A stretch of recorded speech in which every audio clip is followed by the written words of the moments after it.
नमामि संस्कृतम दोस्तों, मीमांसा संस्कृत प्लेटफॉर्म पर आप सभी लोगों का हार्दिक अभिनंदन है। दोस्तों, जैसा कि आप सभी को ज्ञात है कि मीमांसा प्लेटफॉर्म पर हम यूपीएससी संस्कृत ऑप्शनल के प्रीवियस पेपर्स को सॉल्व कर रहे हैं और पूर्व के वीडियोस में हम 2022, 21, 20 तथा 19 के प्रश्न पत्रों को हल कर चुके हैं। प्रेजेंट टाइम पर हम 2018 के प्रश्न पत्र को हल कर रहे हैं, जिसमें पेपर 1 हम कंप्लीट कर चुके हैं और पेपर 2 में आज ही हमारा 6 नंबर का लेक्चर है। ठीक है, इसके पूर्व के वीडियोस में हम क्वेश्चन संख्या 5 तक हल कर चुके हैं और जिसमें मैंने आपको ये बताया था कि प्रश्न संख्या 5 पेपर 2 में अनिवार्य होता है। ये आपको कंपलसरी है कि करना ही करना है अगर आपने संस्कृत विषय लिया है तो। ठीक है, उसी प्रकार से मैं आपको बता दूं कि चूंकि ये संस्कृत भाषा में करना होता था, यहाँ पर प्रश्न संख्या 6 भी संस्कृत भाषा में आपको करना है, किंतु ये अनिवार्य नहीं है दोस्तों। आप इसको कर भी सकते हैं और आप चाहे तो इसको स्किप भी कर सकते हैं, आप पर डिपेंड करता है। ठीक है, ऑप्शनल है पूरी तरीके से, किंतु अगर आप इसको अटेम्प्ट करते हैं तो ये आपको संस्कृत भाषा में ही करना होगा, जैसा कि प्रश्न में ही कहा गया है। ठीक है, तो इसको करने का पैटर्न आपको प्रश्न में बता दिया है कि कैसे करना है और सामान्य जानकारी इस प्रश्न से संबंधित मैंने आपको दे दी है। ठीक है, अब हम बात करते हैं इस प्रश्न की कि इसमें क्या क्या पूछा जाता है। तो इसमें मूलतः 3 ग्रंथों से संबंधित कुछ पद्य आपसे पूछे जाते हैं, जैसे कि गीता का 2य अध्याय हो गया। ठीक है, और सुंदरकांड का 15वां सर्ग, जिसमें श्लोक संख्या 15 से लेकर के 30 तक आपके इसमें पूछे जाते हैं और इस प्रकार से आपका ईशावास्योपनिषद इसमें है। ठीक है, उसके भी कुछ ही मंत्र हैं, सारे नहीं हैं पाठ्यक्रम में। तो ये इस पाठ्यक्रम में शामिल होते हैं जो प्रश्न संख्या 6 के अंतर्गत पूछे जाते हैं।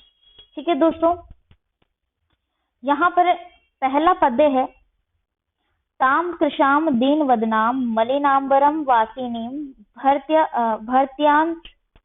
भर्त्याम चक्रीरे सीताम राक्षस्य अस्ताम समन्ततः। जब हनुमान जी माता सीता को खोजने जाते हैं तो वहां पर वो देखते हैं कि वो निर्बल है, कृश है, दीन अवस्था में है, दुखी है। ठीक है, मतलब रो रही है। इस प्रकार से मलिनांबराम वासिनी, जिसने मलिन वस्त्रों को धारण किया हुआ है, इस प्रकार की उस सीता को वहां पर हनुमान जी देखते हैं। ठीक है, जो निरंतर राक्षसियों से गिरी हुई है, जो किस प्रकार से बताई गई है कि कृश है, अर्थात उपवास करने से, निरंतर उपवास किया उसने, तो उपवास करने के कारण वो कृश हो गई है, निर्बल हो गई है शरीर से, दीन है, रो रही है। ठीक है, दुखी है, और जिसने मलिन वस्त्रों को धारण किया हुआ है, इस प्रकार की सीता जी को वहां पर, जो कि राक्षसियों से घिरी हुई है, हनुमान जी उसको देखते हैं। ठीक है, नेक्स्ट श्लोक है, वासांस जीर्णानि यथा विहाय नवानि गृणाति नरोपराणि तथा शरीराणि विहाय जीर्णान्यन्यानि संयान्ति नवानि देहि। ये प्रश्न जो यहाँ पर है, श्लोक आपको सभी को ज्ञात होगा। मतलब आपने अगर संस्कृत विषय का अध्ययन भी नहीं किया है, तब भी मैं ऐसी उम्मीद करती हूँ कि आपको इस श्लोक का तात्पर्य पता होगा। ठीक है, क्योंकि ये गीता का श्लोक है, श्रीमद् भगवद गीता के 2य अध्याय से ये संबंध रखता है। यहाँ पर भगवान श्री कृष्ण आत्म तत्व का उपदेश देते हुए अर्जुन को कहते हैं कि आत्मा जो है अमर है, उसका मृत्यु नहीं होती है। जैसे आत्मा की मृत्यु नहीं होती है, ठीक है, वो अजर है, अमर है, तो कोई भी अस्त्र शस्त्र उसको काट नहीं सकता। इसके पूर्व के श्लोकों में ऐसा श्री कृष्ण उदाहरण देकर के बताते हैं कि वो मरती नहीं है, न ही आत्मा का जन्म होता है, न ही इसकी मृत्यु होती है। यहाँ पर एक उदाहरण देकर के कृष्ण अर्जुन को कह रहे हैं कि जिस प्रकार से एक देहधारी मतलब एक मनुष्य जो है, पुराने वस्त्रों को हटा करके, पुराने वस्त्रों को विहाय, त्याग करके, छोड़ करके, जिस प्रकार से नवीन नवानि देहि, देह पर, अपनी शरीर पर नवीन वस्त्रों को धारण कर लेता है, उसी प्रकार से एक आत्मा भी पुराने शरीर को, जो जीर्ण हो चुकी है, क्षतिग्रस्त हो चुकी है, मतलब जीर्ण हो चुकी है, उस आत्मा को त्याग करके, छोड़ करके, वो मतलब उस शरीर को त्याग करके वो आत्मा नवीन शरीर को धारण कर लेती है। नवानि गृह्णान्ति नरो प्राणी, कि नवानी, नए शरीर को, गृह्णान्ति, धारण कर लेती है। तो उदाहरण दिया गया है कि जिस प्रकार से हम पुराने वस्त्रों का त्याग करके नए वस्त्रों को धारण कर लेते हैं, उसी प्रकार से आत्मा भी क्या करती है, पुराने शरीर को त्याग करके नए शरीर को धारण कर लेती है। और जब पहले से ही ये निश्चित रहता है कि वो शरीर को त्यागने वाली है, मैं आपको एक फैक्ट बताती हूँ कि पहले से ही ये लिखा हुआ होता है कि जिस शरीर को त्यागने वाली है, उस दोबारा जो नए शरीर में वो प्रवेश करेगी, उसका पहले से ही निश्चित है कि वो किस शरीर में प्रवेश करेगी। ठीक है, क्योंकि शरीर जन्म लेता है, आत्मा जन्म नहीं लेती है। तो यहाँ पर श्री कृष्ण इस प्रकार से अर्जुन को आत्म तत्व का उपदेश दे रहे हैं। अगला पद्य है, अग्नय नई सुपथा राय अस्मान विश्वानि देव वयुनानि विद्वान युद्धोस्म जुहुराणाम एनो भूयिष्ठाम ते नम उक्तिम विधियम्। ये ईशावास्योपनिषद का मंत्र है दोस्तों।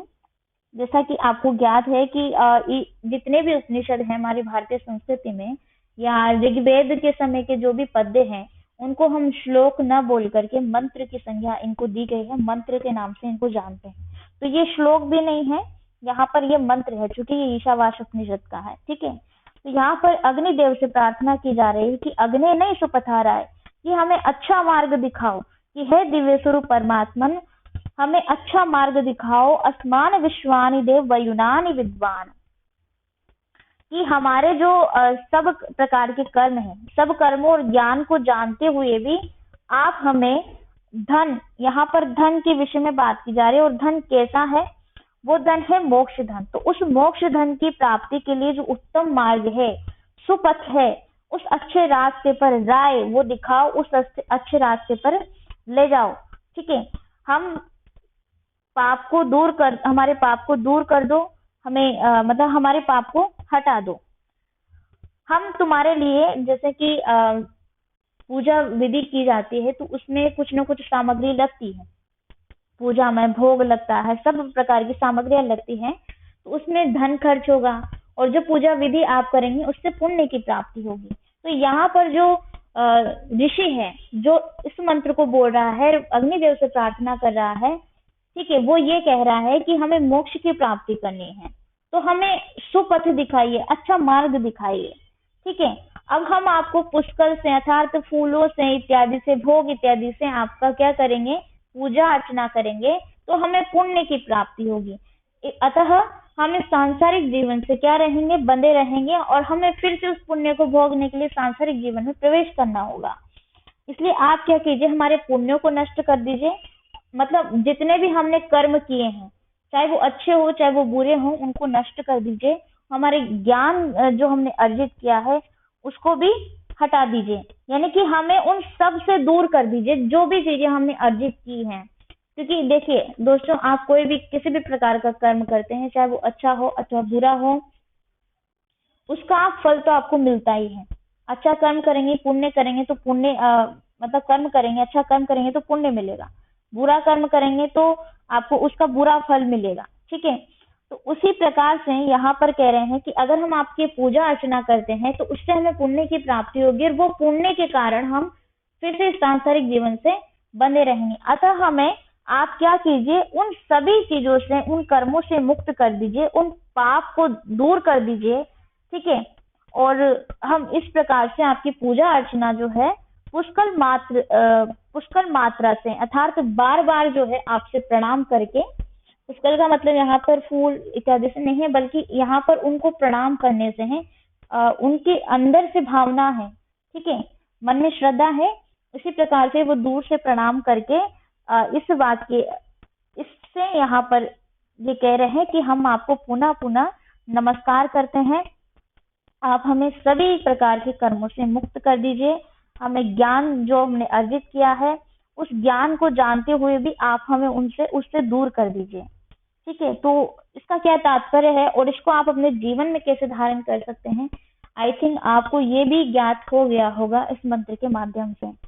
ठीक है, क्या शिक्षाएं मिलती है इन गीता और ईशा के श्लोकों से, ये आपको आपके पाठ्यक्रम में तो है ही सही दोस्तों, किंतु आपको अपने जीवन में भी जरूर धारण करनी चाहिए। आपकी पूरी इस यूपीएससी की जर्नी में ये सारी चीजें काम आने वाली हैं, तो इनको आत्मसात करने का प्रयास कीजिए जितना हो सके। ठीक है, तो यहीं पर मैं अपनी वाणी को विराम देती हूँ। आप सभी लोगों का तहे दिल से शुक्रिया कि आप अंततः हमारे साथ बने रहें। नमामि संस्कृतम।